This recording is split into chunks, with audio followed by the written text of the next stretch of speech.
everyone, once again, it's Praise Efik. On today's episode, I'm going to walk you through the basic steps of Ekombi. And of course, you get to see the full dance in its entirety. Ekombi is a dance from the Efik-speaking people of Cross River State. It is done for every festive occasion, including traditional marriage, weddings, ceremonies, graduations, and of course, it has so many variety. The explicit, wonderful costumes and gestures of this dance, it's more a replication of the serpentine movement or a wave-like movement.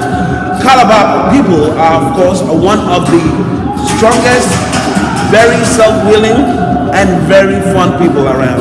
Alright, please remember to always visit our YouTube channel and always subscribe, share this video, and enjoy the dance.